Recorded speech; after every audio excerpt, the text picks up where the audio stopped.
Hello everyone, this is Avi Jain. Welcome to our YouTube channel Saraswati Vidya पाठशाला। Friends, हम CTET paper first environment studies पर्यावरण अध्ययन की तैयारी करवा रही हैं। तो आज की हमारी वीडियो का जो टॉपिक है वो रहेगा आवास। तो हम आवास के बारे में आपको बताएंगे।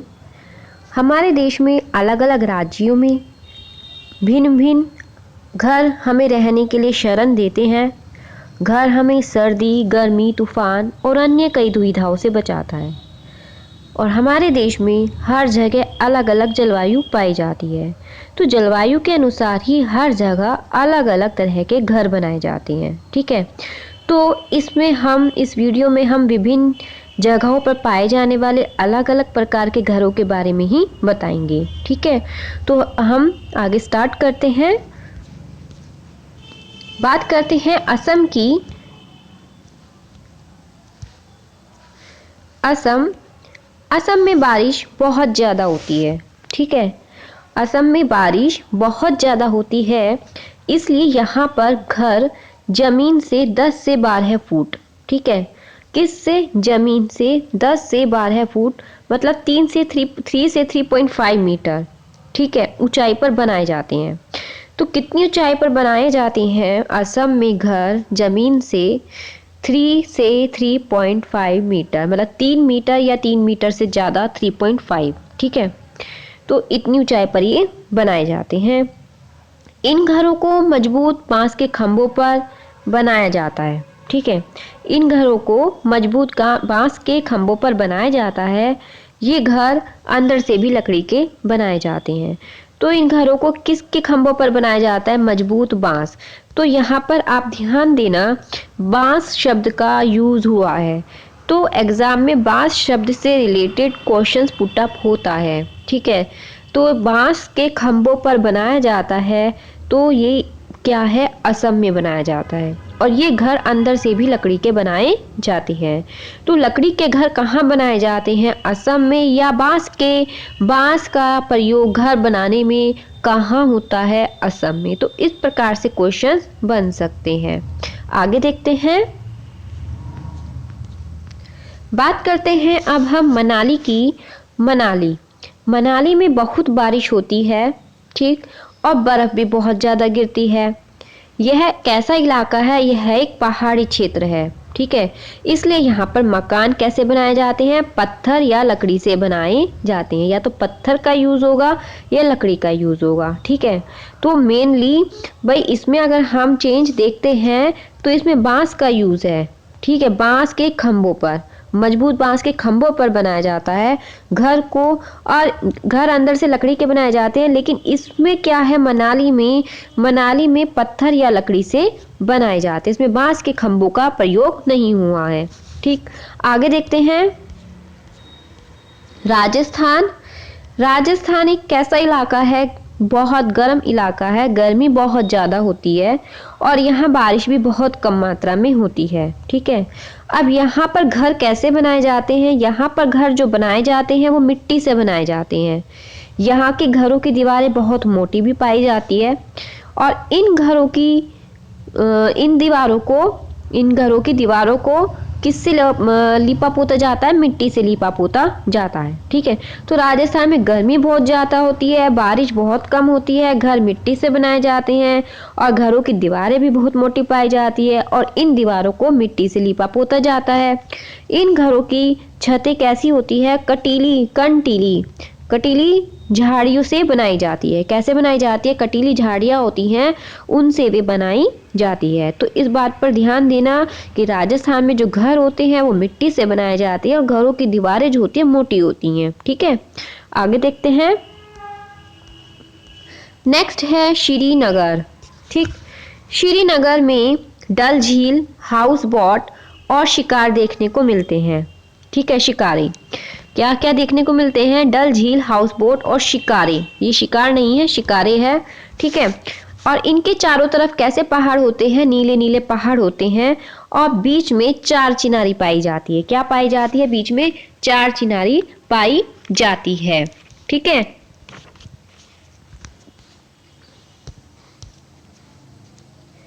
और श्रीनगर में क्या है, रहने के लिए हाउस बोट बने होते हैं और ये हाउस बोट होते हैं, ठीक है, हाउस बोट बने होते हैं श्रीनगर में रहने के लिए। और इन हाउस बोट की बात करते हैं तो इन हाउस बोट की जो लंबाई होती है वो होती है 80 फुट, ठीक है, 80 फुट तक होती है इन हाउस बोट की लंबाई, 80 फुट तक। और बीच से इनकी जो चौड़ाई होती है, हाउस बोट की जो बीच से चौड़ाई होती है वो कितनी होती है, वो होती है 8 से 9, कितनी होती है वो 8 से 9 फुट बीच की जो चौड़ाई होती है। और हाउस बोट और अन्य कई बड़े घरों के अंदर की जो छत है, छतों पर लकड़ी की सुंदर नक्काशी बनाई जाती है, चाहे हाउस बोट हो या अन्य कई बड़े घरों की, कोई भी अन्य प्रकार का बड़ा घर हो, तो उनकी जो छतें होती हैं वो लकड़ी की सुंदर नक्काशी से बनाई जाती है। छतें किससे, लकड़ी की सुंदर नक्काशी से बनाई जाती हैं छतें इनकी। और इन नक्काशियों में सबसे खास और सुंदर डिजाइन कौन सा है, खत्म बंद, ठीक। हाउस बोट वगैरह की जो छतों पर नक्काशी की जाती है, छतों पर, उनमें जो सबसे सुंदर डिजाइन माना जाता है नक्काशी का वो कहलाता है खत्म बंद। और यह डिजाइन जो है जिग्सा पजल जैसा दिखाई देता है। अगर बात करें खत्म बंद की तो जो खत्म बंद है वो कैसा दिखाई देता है, जिग्सा पजल, ठीक है, कैसा दिखाई देता है, जिग्सा पजल जैसा वो दिखाई देता है, ठीक। और यहाँ के पुराने घरों की एक खास बात क्या है कि इनमें जालीदार खिड़कियां भी पाई जाती हैं और ये खिड़कियां जो होती हैं वो बाहर की तरफ उभरी हुई पाई जाती हैं। क्या पाई जाती हैं, जालीदार खिड़कियां पाई जाती हैं और ये जो खिड़कियां होती हैं ये बाहर की तरफ उभरी हुई पाई जाती हैं। और इन खिड़कियों को क्या कहा जाता है, इन खिड़कियों को कहा जाता है डब, ठीक। तो क्या बताया है हमने कि जो श्रीनगर है यहाँ पर जो पुराने घर होते हैं उनमें क्या पाई जाती है, जालीदार खिड़कियां पाई जाती है। और ये जो जालीदार खिड़कियां होती हैं ये उभरी हुई होती है, उभार लिए हुए होती हैं। और इन खिड़कियों को क्या कहते हैं, डब कहते हैं। क्या कहते हैं, डब कहते हैं। इनमें बैठकर क्या होता है, बाहर का दृश्य बहुत ही अच्छे से दिखाई देता है, ठीक है। और श्रीनगर में लकड़ी के क्या होते हैं, डोंगे, डोंगे भी होते हैं श्रीनगर में लकड़ी के। ये बोट की तरह ही होते हैं, लाइक कैसे होते हैं, बोट जैसे होते हैं, बोट की तरह। डोंगे कैसे होते हैं, बोट की तरह के होते हैं। और पानी पर ये क्या करते हैं, तैरते हैं, फ्लोट करते हैं।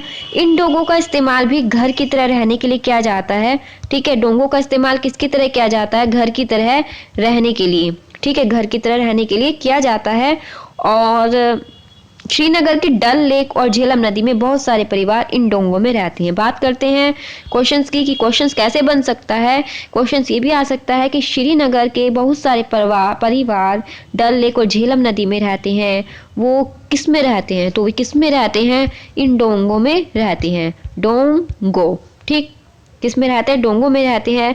जैसे मकान में अलग अलग कमरे होते हैं ऐसे ही इन डोंगों में भी अलग अलग कमरे होते हैं, ठीक है, अलग अलग क्या होते हैं, कमरे होते हैं इन डोंगों में भी, रूम, ठीक। और कश्मीर के गांव में घर पत्थरों को काटकर एक के ऊपर एक रखकर बनाए जाते हैं। तो कश्मीर के गांव में जो घर है वो कैसे हैं, वो पत्थरों को काटकर एक के ऊपर एक, पत्थरों को काटकर एक के ऊपर एक रखकर बनाए जाते हैं, ठीक है। तो कश्मीर के गांवों में घर पत्थरों को काटकर एक के ऊपर एक रखकर बनाए जाते हैं। और पत्थरों के ऊपर किससे पुताई की जाती है, कश्मीर के गांवों में पत्थरों के ऊपर वो जो पुताई की जाती है वो मिट्टी से पुताई की जाती है। किससे पुताई की जाती है, मिट्टी से पुताई की जाती है, ठीक है। और इन घरों को बनाने के लिए लकड़ी का प्रयोग भी किया जाता है। इन घरों को बनाने के लिए किसका भी प्रयोग किया जाता है, लकड़ी का भी प्रयोग किया जाता है, लकड़ी का भी प्रयोग किया जाता है। और इन घरों की छत कैसी बनाई जाती है, डालू बनाई जाती है। कैसी बनाई जाती है कश्मीर के घरों की छत, कश्मीर के गांव में जो घर हैं उनकी छत कैसी बनाई जाती है, डालू भी बनाई जाती है। और यहाँ के पुराने घरों की खास बात यह है कि इन घरों को पत्थर, ईंट और लकड़ी से मिलाकर बनाया जाता है। यहाँ के घर में बने दरवाजे और खिड़कियों पर डिजाइन मेहराबदार बनाए जाते हैं, मतलब बहुत अच्छे मेहराबदार डिजाइन पर बनाए जाते हैं। तो बात की है हमने कश्मीर की, तो इसमें जो ये पत्थर है काट के एक के ऊपर एक रखकर बनाए जाते हैं और इन पत्थरों के ऊपर फिर क्या की जाती है, मिट्टी से पुताई भी की जाती है और इन घरों में लकड़ी का भी प्रयोग किया जाता है और इन घरों की छतों कैसी बनाई जाती है, डालू बनाई जाती है। तो क्वेश्चन एग्जाम में बनता है कि कश्मीर में जो छत है वे कैसी बनाई जाती हैं, वे डालू बनाई जाती हैं। ठीक है, कैसी बनाई जाती हैं, डालू बनाई जाती हैं। और यहाँ के पुराने खास घरों की क्या बात रही है कि जो खास घर हैं ये पत्थर, ईंट और लकड़ी से भी बनाए जाते हैं, मिलकर बनाए जाते हैं। ठीक है, और बात करते हैं एक चीज़ और, एस्कीमो। एस्कीमो क्या होता है, ये थोड़ा अलग है, श्रीनगर से नहीं है। एस्कीमो जो है वो अपने घर बर्फ़ से बनाते हैं। आपने एस्कीमो का नाम सुना होगा। एस्कीमो, एस्कीमो क्या होते हैं, एस्कीमो अपने घर बर्फ़ से बनाते हैं, जिन्हें क्या कहते हैं, उन घर को इग्लू, इग्लू हाउस आपने सुना भी होगा। वे बर्फ़ के बने हुए घर होते हैं। ठीक है, और वहाँ पे लोग कैसे रहते हैं, एस्कीमो, उन लोगों को क्या कहते हैं, एस्कीमो। ठीक है, और एस्कीमो लोग अपने घर किससे बनाते हैं, बर्फ़ से बनाते हैं और बर्फ़ से बने हुए घर को क्या कहते हैं, इग्लू। ठीक है, और श्रीनगर में डल झील में यात्रियों के घूमने के लिए भी शिकारे होते हैं। जो शिकारे होते हैं वो किस चीज़ के लिए भी होते हैं, डल झील में यात्रियों के घूमने के लिए भी होते हैं। ठीक है, आगे देखते हैं अब हम, आगे हम देखते हैं लद्दाख। बात करते हैं अब लद्दाख की। लद्दाख में घर, लद्दाख में घर 2 मंजिल के बने होते हैं। कैसे बने होते हैं, 2 मंजिल के बने होते हैं। ठीक है, और इन घरों को पत्थरों को काटकर एक के ऊपर एक रखकर बनाया जाता है, जैसे कि हमने भी इसमें बताया था आपको कश्मीर में, और कश्मीर में भी ऐसे ही हुआ था। इन घरों को पत्थरों को काटकर एक के ऊपर एक रखकर बनाया जाता है और इन घरों पर मिट्टी और चूने की पुताई भी की जाती है। ठीक है, और घरों की जो अंदर पुताई की जाती है और अंदर से देखने पर ये घर ऐसे लगते हैं मानो कैसे हो, छप्पर के हों। और घर के अंदर हर तरफ घास फूस भी बिखरी हुई आपको मिलेगी। और इन घरों की जो सीढ़ियाँ होती हैं वो कैसी होती हैं, इन घरों की जो सीढ़ियाँ होती हैं वो लकड़ी की भी बनी होती हैं। और ऊपर की मंजिल पर घर के सदस्य रहते हैं और नीचे की मंजिल पर इनमें क्या होता है, जानवरों को रखा जाता है। मैंने क्या बताया था आपको, यहाँ पे ये 2 मंजिल के बने होते हैं। कितनी मंजिल के, 2 मंजिल के। तो ऊपर की मंजिल में ये लोग अपने आप रहते हैं और नीचे की मंजिल में जानवरों को रखते हैं। ठीक है, और इसमें जो सीढ़ियाँ बनी होती है वो कैसी बनी होती है, लकड़ी की बनी होती है। और इसमें क्या है, मंजिलों में क्या जानवरों को रखा जाता है नीचे की मंजिलों में। लेकिन क्या होता है, सर्दियों में घर के जो सदस्य हैं वो नीचे की मंजिल पर जानवरों के पास रहते हैं। और इन घरों के नीचे की मंजिल में कोई भी खिड़की नहीं होती। नीचे की जो मंजिल है उसमें कोई खिड़की नहीं होती, ऊपर वाले फ्लोर में ही जो है उनकी खिड़कियां होती है। और इन घरों को मजबूत बनाने के लिए किसका इस्तेमाल किया जाता है, घरों को मजबूत बनाने के लिए पेड़ों के मोटे तनों का इस्तेमाल किया जाता है। और इन घरों की जो छतें होती हैं वो कैसी होती हैं, कश्मीर में मैंने बताई थी ढालू होती हैं, लेकिन लद्दाख में छतें कैसी होती हैं, लद्दाख में छतें समतल होती हैं। और घरों को मजबूत बनाने के लिए किसका प्रयोग किया, पेड़ों के मोटे तनों का। ठीक है, और छत कैसी है, समतल। तो इन पर फोकस करना, घर की छत का क्वेश्चन बनता है कि छत कैसी है, समतल है लद्दाख की, और 2 मंजिला बने हुए होते हैं ये। ठीक, और ये सारे पॉइंट्स मेनली याद कर लेना, क्योंकि क्या होता है कि हमें 4 पॉइंट्स दिए हैं या 5 दिए हैं, तो उसमें से हमें बताना होता है कि हमारे कितने पॉइंट्स जो हैं वो लद्दाख से रिलेटेड है और कौन सा उसमें से अलग है। ठीक है, जब तक हम इसके बारे में नहीं पढ़ेंगे तो हम इस चीज़ का पता भी नहीं लगा पाएंगे। तो इसमें क्या था, घरों की जो छतें होती है वो समतल होती है और छत इन घरों का एक महत्वपूर्ण हिस्सा होता है, एक मेन हिस्सा होता है, क्योंकि छत का इस्तेमाल बहुत सारी चीज़ों को सुखाने के लिए करते हैं यहाँ के लोग। ठीक है, तो छत का इस्तेमाल बहुत सारी चीज़ों को सुखाने के लिए करते हैं, जैसे सीताफल, मक्का, लाल मिर्च, फल, सब्जी आदि। ठीक है, और लद्दाख में बहुत ठंड पड़ती है और इसलिए घर की दीवारें बहुत ठंड पड़ती है, इसलिए घर की दीवारें मोटी मोटी, घर की दीवारें कैसी होती है, मोटी होती हैं। फर्श लकड़ी के तथा लकड़ी की छत बनाई जाती हैं। तो ये मेन पॉइंट्स हैं कि लद्दाख में फर्श भी लकड़ी के बनाए जाते हैं और जो छत होती हैं वे भी लकड़ी की बनाई जाती हैं। ठीक है, छत भी लकड़ी की और फर्श भी फर्श भी लकड़ी की और छत भी जो है वो लकड़ी की बनाई जाती है। और इसकी वो छत कैसी होती है, समतल होती है।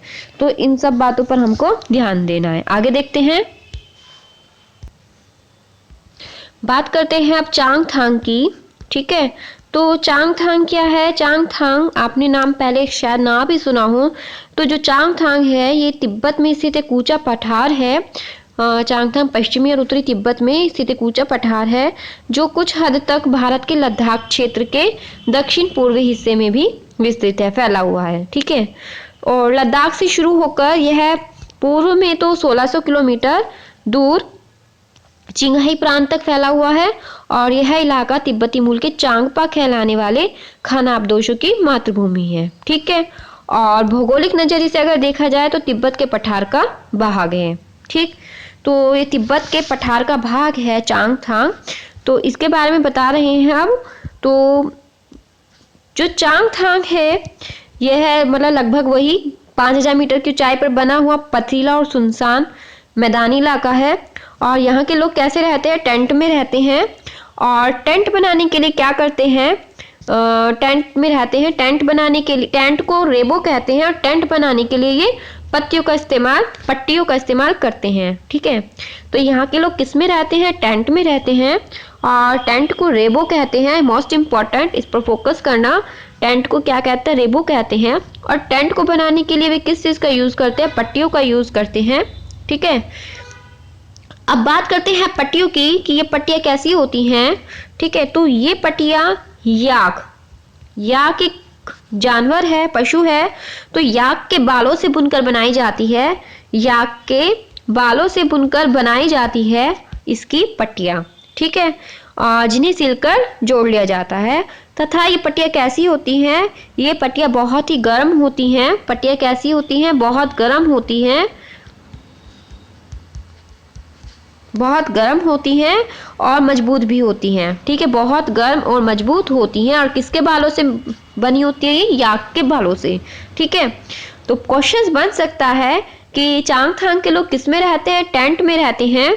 और टेंट को क्या कहते हैं? रेबो कहते हैं। और टेंट बनाने के लिए किसका यूज होता है? पट्टियों का यूज होता है। और जो ये पट्टियां होती हैं वो किसकी बनी होती है? याक की बनी होती है। याक के बालों की। किसकी बनी होती है? याक के बालों की बनी हुई होती है, और जिसको बुनकर ये पट्टियां बनाते हैं। और ये पट्टियां बहुत गर्म होती है और बहुत मजबूत होती है। अब बात करते हैं इन पट्टियों का यूज। तो इन पट्टियों को क्या करते हैं? 9 डंडियों, कितनी डंडियां होती हैं? 9 डंडियों के सहारे जमीन से बांध दिया जाता है। कितनी डंडियों के सहारे? 9 डंडियों के सहारे जमीन से इसको बांध दिया जाता है। और टेंट लगाने से पहले क्या करते हैं? टेंट लगाने से पहले जमीन में 2 फुट गहरा गड्ढा भी खोदा जाता है। ठीक है, और इसके बाद क्या होता है? गड्ढे के आसपास की जो ऊंची जमीन है उस पर टेंट लगाया जाता है। ठीक है, तो टेंट कैसे लगाया आपको पता चल गया कि जो पट्टियां होती हैं उसको 9 डंडियों से बांध दिया जाता है और टेंट लगाने से पहले जमीन में 2 फुट गहरा गड्ढा खोदा जाता है। ठीक है, आगे देखते हैं। अब जो ये टेंट है ये अंदर से इतना ऊंचा होता है, टेंट अंदर से इतना ऊंचा होता है कि इंसान इसमें आराम से सीधा खड़ा हो सकता है। ठीक है, अब रेबो होता है टेंट। यहाँ के लोग टेंट में रहते हैं जिसे रेबो कहते हैं। बेबी बताया, तो रेबो क्या है? रेबो टेंट है। तो रेबो एक कमरे में जितना बड़ा होता है, एक कमरे जितना बड़ा होता है। कितना बड़ा होता है रेबो? एक कमरे जितना बड़ा। अगर पूछा जाता है कि रेबो कितना बड़ा होता है, तो रेबो जो होता है वो एक कमरे जितना बड़ा होता है। और रेबो के बीच में चूल्हे का धुआं बाहर निकालने के लिए एक खुला छेद भी बनाया जाता है। ठीक है, रेबो एक कमरे जितना बड़ा होता है और इसे 2 लकड़ियों के डंडे के सहारे खड़ा किया जाता है। भाई इस टेंट लगाने के लिए हमने क्या किया था? 9 डंडियों का यूज किया था। अब इसको खड़ा करने के लिए कितने डंडियों का? 2 लकड़ियों का इसमें यूज किया। ठीक है, इसे 2 लकड़ियों के डंडे के सहारे खड़ा किया जाता है कमरे को। कमरे की बात हुई कि रेबो एक कमरे जितना बड़ा होता है और इस कमरे को 2 लकड़ियों के डंडे के सहारे खड़ा किया जाता है। अब रेबो के बीच में चूल्हे का धुआं निकालने के लिए, भाई खाना भी बनेगा तो धुआं निकालने के लिए क्या होता है? एक खुला छेद बनाया जाता है। ठीक है, यहाँ ठंड बहुत ज़्यादा तथा तापमान 0 से भी कई डिग्री नीचे चला जाता है। ठंड कितनी होती है? बहुत ज़्यादा होती है और तापमान 0 से भी नीचे कई डिग्री चला जाता है। ठीक है, और इसलिए ये लोग इस गर्म टेंट को बनाते हैं। और क्या है, यहाँ के लोग अपने जानवरों के रहने के लिए जगह भी रेबो के पास ही बनाते हैं। और जानवरों के इस घर को क्या कहा है इन्होंने, जानवरों के इस घर को लेखा कहते हैं। ठीक है, तो जो यहाँ के लोग होते हैं तिब्बत के पठार पर जो चांगथांग लोग हैं, ठीक है, तो ये क्या करते हैं, ये टेंट बनाते हैं, टेंट को रेबो कहते हैं, और रेबो के पास ये जानवरों के लिए अपना घर बनाते हैं, और जानवरों के घर को क्या कहा है, लेखा कहा है। ठीक है, और लेखा की दीवारें कैसी होती हैं, पत्थरों तथा चट्टानों को एक दूसरे पर रखकर बनाई जाती हैं। लेखा की जो दीवारें हैं पत्थरों तथा चट्टानों को एक दूसरे के ऊपर रखकर, पत्थरों को और चट्टानों को एक दूसरे के ऊपर रखकर बनाई जाती हैं। ठीक है, तो ये चांगथांग के बारे में था, अच्छे से इसको देख लेना, और किसी को कुछ पूछना है तो कमेंट बॉक्स में आप मैसेज करके पूछ सकते हैं। ठीक है, तो फ्रेंड्स अगर आपको वीडियो अच्छा लगा है वीडियो को लाइक कीजिए, शेयर कीजिए, और मेरे चैनल को सब्सक्राइब करना बिल्कुल भी मत भूलिए। Thank you very much.